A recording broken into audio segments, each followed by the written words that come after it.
Good morning, Hawks fans, and welcome back to the Atlanta Sports District. I'm your host, Russell Spence, coming to you the morning after a 109 to 102 defeat to the Boston Celtics.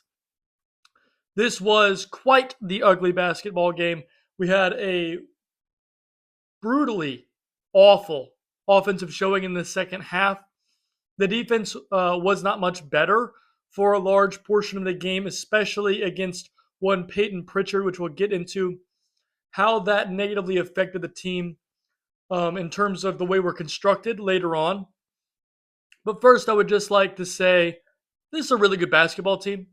Going into the night, I kind of expected us to get beat badly because they've been playing so well. They just beat Oklahoma City. They've been playing so well against really everybody. And we survived for the majority of the game. We were even up a pretty large margin at the beginning of the game, but we were not able to hold on to that lead, and then we're not able to close things out and ended up with a 7-point loss. I thought that there was a very wonderful turn of events when it comes to Jalen Johnson. I thought that he was the best player on the floor for a large majority of the game. He was really good in the fourth quarter and honestly kept us in the game. I think a lot of the problem with the team today really stemmed from the officiating. The officiating was truly terrible, especially in the fourth quarter. And I don't like pointing this out, but there were multiple times where I'm like, I think they might have a vested interest in the Hawks not winning this game. There were multiple times where Jalen Johnson absolutely took over, and there was, you know, very questionable, let's say, calls and decisions made by the officiating staff that I think really hindered our ability to finish the game with the way we'd like to. That's all I'm going to say about that because, again, I don't want to attack these referees' character in any way, but it was just very intriguing to me the amount of uh, pretty awful. I don't know any other way to describe it. Just really terrible calls that were made all in the benefiting factor of the Boston Celtics. And I realize we're at Boston and that usually does lend itself to having a little bit more. The officiating is going to be in favor of the Celtics most of the time when that's the case. But tonight I thought it was at a truly unacceptable level. And so yeah, I think it was just truly pitiful from the officiating, and I felt bad because I thought that Hawks played very hard and played well for a large majority of the game. Didn't shoot the ball well in the second half. The offense really sputtered, but I thought we played well. There's a difference between shooting the ball well and playing well, and it seemed that we really had we gave it our best go. We really did. We even made adjustments. We didn't play Corey in the second half. I was really proud of the effort.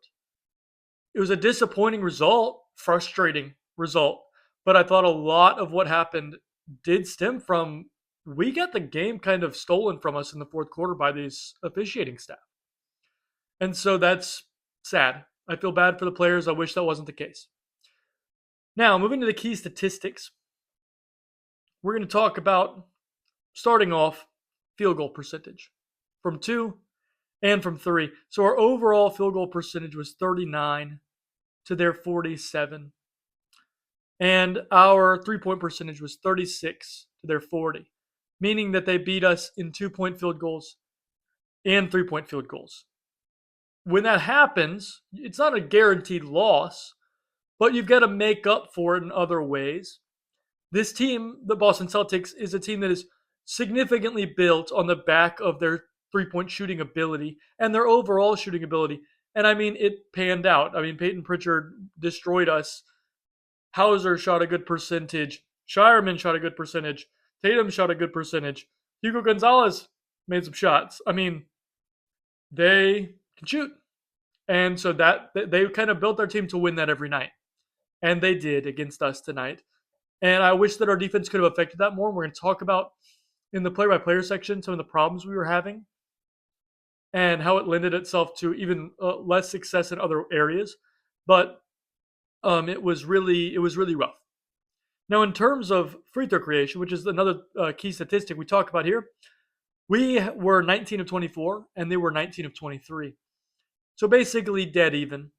That's a wash. Didn't really affect the game in any way. Which then again, if you lose your shooting battle and you're also not creating a large number of free throw attempts, we have a problem. But also, free throws are dependent on the officiating crew, which is concerning because Boston may be a team that we see in the future. If we end as the 7 seed or the 6 seed, they may be the 2 or 3 seed that we play. And if every time we go play them in the Garden, they get every call, that will be very, very difficult to overcome. Now, moving on to rebounds. This is where we lost the game.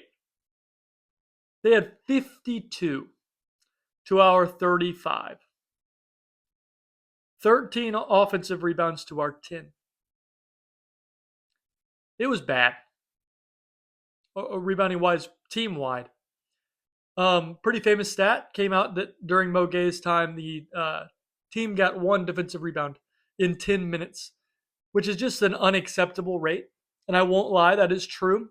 But I also feel that people will blame that on Mo, and quite honestly, Onyeka as well, because the offensive rebound percentage and the defensive rebound percentage were not what we needed it to be with either of the centers on the floor. It was better with Onyeka on the floor, but it was not great, and it was bad with Mo on the floor.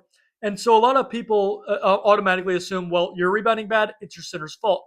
That is not always the case. You see, rebounding is a 5-man endeavor. All 5 men have to actively pursue rebounding. And in fact, it becomes even less of your 5-man's problem when the other team is shooting so many threes.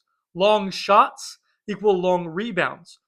Long rebounds equal guard rebounds. And I thought our guards rebounded the ball very poorly tonight.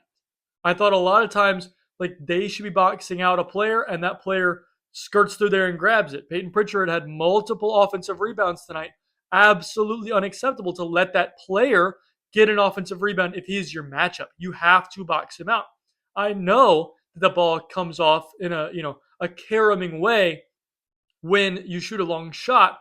That just means that your guards have to be locked in as much as your centers are. And not to mention, the Boston Celtics have a huge front line. So that is going to be a difficult thing for our 2 centers tonight, Onyeka and Mo, to deal with. That is true. But the offensive rebounding that the Boston Celtics were getting was usually not their centers. It was a different player got a long rebound off of a 3 because one of our 1, 2s, or 3s did not box out their man and acquire the rebound at a successful rate. You have to do better. And so that was what I thought a lot of the problem was. And there were a couple of people I thought were pretty egregiously bad in terms of guard rebounding. And we're going to get to those issues that we had. But it was effort-wise, it was technique-wise, it was locked in. People just were not locked in about rebounding tonight. And it cost us the game. It really did. If we didn't have those extra possessions going to Boston, we probably win. So there you go. Moving on to the creativity stats, assists, and turnover creation. We had an interesting game. We had 23 assists to their 26. That is not a win. But they had 16 total turnovers to our 4. So we actually dominated the creation stats. It just doesn't look like that in the assist rate. The big thing that I'll say, we had 6 steals and 4 blocks as a team. That's what I was kind of talking about. When you give Mo more time, you're going to see some stocks. When you give Zach more time, you're going to see some stocks. I wish that we had been able to convert those rebounds to make a difference, because we had enough stocks to win the game, to really significantly win that portion of the key statistics. And when you win that portion so heavily, you create a ton more opportunities. Now, we gave up all of those opportunities in the rebounding department. But I think when I look at this going forward, playing Boston, if we can lock down those rebounds and do a better job of collecting those long rebounds, that's a positive indicator that we can force turnovers at a high rate against one of the best offensive basketball teams in the league. That is exciting to me. And so again, that's where the reason I say like it was rough. It was a frustrating watch tonight. But there are things that are fixable against this team that we were able to we would be able to fix, but we maybe not made an adjustment tonight. I know Landale was hurt and Mo was playing. Maybe that would have helped. I don't think so because Landale hasn't been a great rebounder while he's been here either. But I just think that if we can make those small adjustments to get better rebounds and not be so attacked by the officiating crew, I think that we win at this game. And we did not play well. Again, we shot the ball like we had never seen a basketball in the second half, and we still could have won this game. That's actually like an uplifting feeling to me that this is a great team, and we easily could have won with a couple of just small little changes that could happen at any time in a series. Moving on, we're going to talk about the offense defense. So we have some small problems with the offense right now. And against certain teams, you don't notice it because they're not good enough. When we get in the second half of this game, and I would like you to go back if you don't believe me, there were a lot of hostage possessions throughout the game, especially in the second half. But when things were not going well, CJ would take a hostage possession here and there. Unacceptable. We need to play team basketball. Remember when I talked about like those few games when Jalen was out and we won? It was because everyone was touching the ball. The ball was zipping around like crazy. And that's how you create consistent good offense. Well, tonight, we miss a few shots. They start coming back. We start panicking. Hostage possession from CJ. Hostage possession from Naw. He took a lot of hostage possessions tonight. And then also some from Kuminga. And I look right now and I say, none of the three of those men are bad players. In fact, quite the contrary. I think they're all very good players in the NBA. You can tell they're quality guys to have in your rotation. But I think the problem is that they have some bad habits built up. They have some I have to do this now habits. And a basketball game isn't played in one possession. A basketball game is played over 48 minutes, and you have to be able to say, I am aware that maybe what we're doing didn't work the last 3 times, but it's the way that basketball works. This was something that like the old San Antonio Spurs teams were amazing at. They would be sitting there going, we have run our offense, we've run our sets, we've gotten into the paint, we've cracked, and we've kicked, and we've moved the ball, and Danny Green was wide open from 3, and he missed it. And then we did it again, and Manu drove to the paint and missed a layup. And then Tony Parker drove, and he got a cracking kicking and took a one-dribble pull-up in the mid-range, and he missed it. And we've gone 5 possessions in a row missing shots. But we're going to run our sets. We're going to crack and kick. We're going to do all the things that make us a great team. And when we do, eventually, they'll go in. And they did. Every single time that would happen, then all of a sudden you're in the middle of the second quarter. Man, the Spurs, they're not hitting anything today. They stink tonight. We're finally going to get one on them. And they would blow your doors off for a quarter and a half. And you go, well, now we're down 20 and we lose. The Hawks tonight lost sight of that. They said, what we're doing is not working, so now I'm going to take over. That is a bad habit that I would like to see broken. But in general, we haven't had that problem. And so I'm hoping it's a one-off thing. This is a good team. Maybe they just press this into playing in a way that we traditionally would not.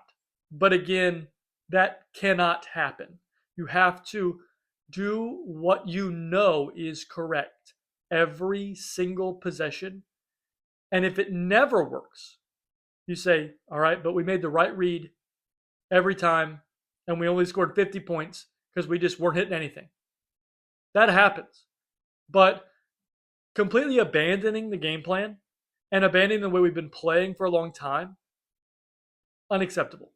You can't do that. You have to continue. The way we've been playing has given us a lot of success recently. Don't leave it.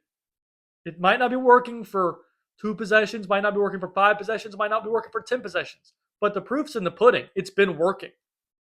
Don't leave it. And it happened tonight with a lot of ISO, a lot of over dribbling, not very much ball movement. And you look, we only had 23 assists. We've been averaging well over 30 every single night. Multiple games of 40 assists. That kind of change cannot happen. Defensively, I thought we were very good, honestly. I'll talk about the player by player, but the only thing we didn't do well was guard Peyton Pritchard. And he destroyed us. And so let's go into the next game with a game plan of actually how to stop that guy. Because it seemed like we were just like dumbfounded that he was that good. And it's pretty well proven he's that good. You have to play him. You have to have a game plan for him. You can't just walk in going, oh, I'll just miss shots. No, he won't. That was my takeaway from the defense. So now, moving to the player by player. We're going to start with Corey Kispert. So Corey played 7 minutes. He had 3 points on 1 of 2 shooting, 1 of 2 from 3. Didn't record a single rebound, assist, or turnover. Had 1 foul. Didn't record another stat. And finished -6 in 7 minutes. That's one of those players I was talking about that the rebounding was really bad. He would stand and watch the ball fly off the rim while their players go and pick it up. Jordan Walsh, Baylor Shireman, Hugo Gonzalez. These are players that had these effort stats go in their favor against our guys. They did not have enough going well for them. We didn't have enough going well for us offensively to not get these effort stats. And they beat us in every single one of them. And Corey was one of those problems. So, again, I keep saying it, but he probably would not play for me. Because right now, the effort isn't there. And it's something I don't understand. When he was at Gonzaga, he was an extraordinarily high effort player. That was his whole thing, was that he was high effort. I don't get it. Moving on, we're going to talk about Mohamed Gay. So I love Mo, but tonight wasn't his best. He had 10 minutes. He had 3 points on 1 of 3 shooting, 1 of 2 from 3. He had 1 rebound with no assists, no turnovers, but did have a steal and a block. I thought the defense, honestly, was better than it played in terms of the numbers. But he finished -12. And I think a lot of that was Peyton Pritchard was cooking our guards with him on the floor. And then if they did miss, long rebound, got picked up by one of their guards, and they got a second chance. Really, the only points they scored in the paint with Mo on the floor was to end one of the quarters. Peyton Pritchard sauced Dyson Daniels, just completely cooked him, got to the rim, and made a giant killer over Mo. But other than that, the paint defense was great. But we could not stop them from the perimeter. And then when they shot and missed, we could not get a rebound. And that is some on Mo. I don't think it's indicative of his rebounding ability, but I do think that he could have been more effective in the rebounding statistic tonight. I do think that is true. Moving on, we're going to talk about Gabe Vincent. So Vincent played 12 minutes. He had 3 points on 1 of 4 shooting, 1 of 4 from 3. Only 1 assist with no turnovers. Didn't record a steal or a block, but finished with a net 0. When you look at the rest of our bench, net 0 was really good. He was very effective. Defense was very good. They, again, have a bench guard for him to guard, Peyton Pritchard. It's very helpful to have him on the floor because he actually did a pretty decent job on him. Was really the only player on the whole team that did a pretty decent job on him. And so Again, I think my 9-man would include Gabe Vincent and not Corey Kispert, and also not Landale. I know that Mo didn't look great, but the defense was still much better than anything we would have gotten from Jock. Moving on, we're going to talk about Jonathan Kuminga. So Kuminga had a rough one. He had 18 minutes, only 3 points on 0 of 5 shooting, 0 of 2 from 3. And all 5 of those possessions I thought were hastened looks, not open. Very difficult to win a game when your top bench scorer does not make a shot and takes 5 bad shots. He had 2 rebounds, 2 assists, and finished minus 12. It was just very rough. The defense wasn't great. The shooting wasn't great. The decision making wasn't great. The rebounding wasn't great. The effort wasn't great. I don't think he's a bad player, but it was not his best showing. Moving on to Zachary Richase. Richase played 14 minutes. He had 6 points on 2 of 4 shooting, 1 of 3 from 3. He had 2 rebounds, did not record another stat, and finished minus 17. Zach was one of the biggest proponents of giving up stuff to Peyton Pritchard. He was truly really bad in his screen navigation, in his switching, in his communication. The bench was just not connected tonight. They just were not flowing well in any way. And when you have that and they have a guy who can torch you, it becomes, you're going to get torched. I mean, it was like lighting a flame next to gas. I mean, we gave them the spark and they already had the gas going because it's Peyton Pritchard. He's going to score. You can't give him these open looks like this. Moving on, we're going to go to the starters. So we're going to start with Naw. I thought Naw was horrible tonight. He played 38 minutes. He had 20 points on 6 of 13, shooting 2 of 5 from 3. And this is where I look and I say, just shooting the ball well does not mean you played well. He had 4 rebounds and 5 assists with no turnovers. You say, Russell, I'm not hearing him playing bad. He had 4 fouls and played tremendously horrid defense. Did have 2 steals, made up for it a little bit there. But he got demolished defensively all night. Derek White cooked him. Peyton Pritchard cooked him. He got out of position. Wasn't rotating. It was bad. I mean, there were some okay possessions, but for Naw, this was a D- game defensively. Just giving up stuff he would never give up. And so I'm not worried about him long term. I'm just saying tonight it was not good. The defense was bad. And the effort stats were bad. I mean, he gave up 2 offensive rebounds to Peyton Pritchard. He was the guy that didn't box Peyton Pritchard out. And Peyton just runs to the ball and picks it up. And I'm going, that's unacceptable. This guy is 5'10". You can't have that happen. He is shorter than I am. I'm not getting offensive rebounds in the NBA. I shouldn't be, at least. And so that's the kind of thing that I really thought he did not play well defensively tonight, and he finished with a starter's worst -8. It proved out in the plus minus, it proved out in the film. It was just not applicable to success. Moving on, not going to pile on too hard with that. We're going to talk about Dyson Daniels. So Dyson played 32 minutes. He had 6 points on 3 of 8 shooting, missed a couple of bunnies he would never miss, but it just happened. It was one of those nights. He had 6 rebounds, 5 assists, only 1 turnover with 2 steals and a block, and finished a game best plus 11. We needed more Dyson tonight. The defense was awesome. He moves the ball well. He doesn't turn it over. I'm aware he played 32 minutes.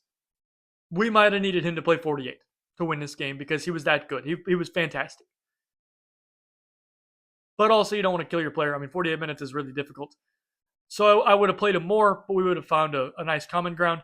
And honestly, why in the heck are you playing Corey Kispert 7 minutes when you should just give those minutes to either Zach or Dyson? You've got players that are just not playing the amount of minutes they need to play. Dyson deserves about 36 a night. He only played 32. 4 of those could have come from not playing Corey Kispert. Stop playing that guy. I don't get it. Moving on, we're going to talk about Onyeka Okongwu. So Onyeka played 38 minutes. He had 8 points on 3 of 7 shooting, 1 of 2 from 3. He had 9 rebounds, 2 assists with only 1 turnover, no steals, no blocks, finished plus 5. Onyeka was pretty good, moved the ball well, kept the offense clicking when they would throw it to him. Him and Jalen have been playing really well next to one another defensively recently, and he won the matchup between him and Neemias Queta. Now I know that that isn't a high bar to clear, but he was significantly better than him tonight. And people are going to come and say, "Oh, well, we got to shorten the glass because Onyeka's short." And yes, Onyeka is short. And would it be helpful to have a bigger center? Probably, but that was not the problem tonight. I think the most of the problem rebounding wise tonight was the guards. All 5 players are responsible for rebounding. Onyeka had 9 tonight. He rebounded the ball well. The fact that we lost this game because Jason Tatum had 12 rebounds. Because when you look at it, Derek White had 4, Baylor Shireman had 6, Peyton Pritchard had 7. Their guards out rebounded our guards, not their center. That's the big thing. Now, moving on, we're going to talk about CJ McCollum. So CJ, I had been saying some nice stuff about you. Not tonight. He was awful. 34 minutes, 21 points on 8 of 20 shooting. 21 points on 20 shots. Good Lord. Pass the ball. 3 of 10 from 3. He had 5 rebounds with only 2 assists as a primary ball handler for 48 minutes. Not okay. Finished -2 because he shared a lot of his minutes with Dyson Daniels, but again, Dyson was plus 11. So you were -13, basically, for the rest of the game. It was bad. He was really bad. He scored a lot on a lot of shots. And reminds me of him early when he got here and, the offense isn't working. It's CJ time. No, it's not. It's never CJ time unless CJ time is I take the shot that's the right shot when I'm open. That's CJ time. Stop taking possessions hostage. Play more through Jalen. He's the best player on the team. It's not close. You should not have more shots than Jalen Johnson. You shouldn't have comparable shots to Jalen Johnson. And both of those things have happened a little bit too much since CJ's been here. Again, tonight he just had comparable shots, but there have been games where he's had more. So just stop doing that. Play more through your star and play more through the system that has worked. I mean, Quinn's system creates points. It does. It's the one thing you know about him, is that we're going to score with him as our coach. Let the system do what it does. And lastly, we're going to talk about Jalen Johnson. And I'm going to be much more positive now because Jalen was awesome. Upper level awesome. 37 minutes, 29 points on 9 of 21 shooting. He had 6 rebounds, 6 assists with only 2 turnovers. Had a steal and a block and finished +6. The defense was pretty good. He was locked in.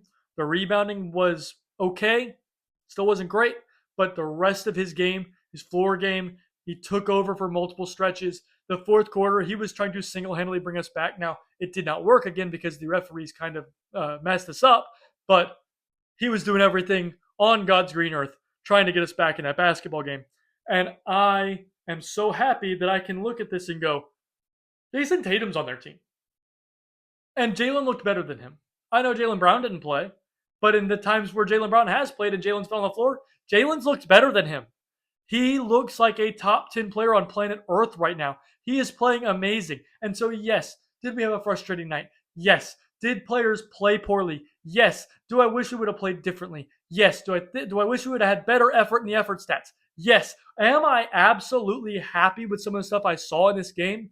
Yes. I was so pleased with the way Jalen Johnson played. He played aggressive. He went downhill. He played strong. They could do nothing with him, and he almost won this game by himself. Now, the rest of the 9 guys that played, let's give them some stinking help. I know Onyeka played well. I know Dyson played well. I know Vincent played well. But that's still a lot of people. There are 6 other dudes that need to pull their weight. And do I think that's fair to everybody? No, I already talked about how I think Mo played pretty well and Noah's been playing amazing. And, I understand that. But at the end of the day, tonight, 6 other players needed to pull their weight better, and they didn't. And so let's have that happen against the really good teams so people can start realizing how truthfully upper level amazing Jalen Johnson is, because it's not even funny how good that dude is. Thank you for coming to my TED Talk. I love Jalen Johnson. That guy's awesome. Now, moving forward, we have got our last 2 games of the month coming up. First one against the Sacramento Kings, then we play Boston again. So our next game is tonight on a back-to-back against the Sacramento Kings. They stink. I don't care if it's back-to-back. We should beat their brains in. Thank you. Please do that. We still don't know about Jock Landale with that shoulder. They have a myriad of players out with injury. They're tanking, so I'm going to put that in air quotes. Please don't lose that game. Oh, my Lord. And then after that, on Monday, we play the Celtics again, also at 7:30. Hopefully, we can get revenge in that game and finish off the month in a very, very positive way. With that being said, please like, comment, and subscribe here on the podcast. Let me know all your thoughts about what I've said. Let me know if you think that the rebounding is a long-term issue, or if you think that maybe this is just a one-off thing and we need a little bit of effort like I do. I think that we just need a little bit better effort from our guard play in terms of rebounding. Hit me up on all the socials. I've got everything in the world. It's at Atlanta Sports District. With any questions, comments, and concerns you have, hopefully we continue to play as good as we have. Hopefully this is just a one-off game. And above everything else, I hope you have a great day.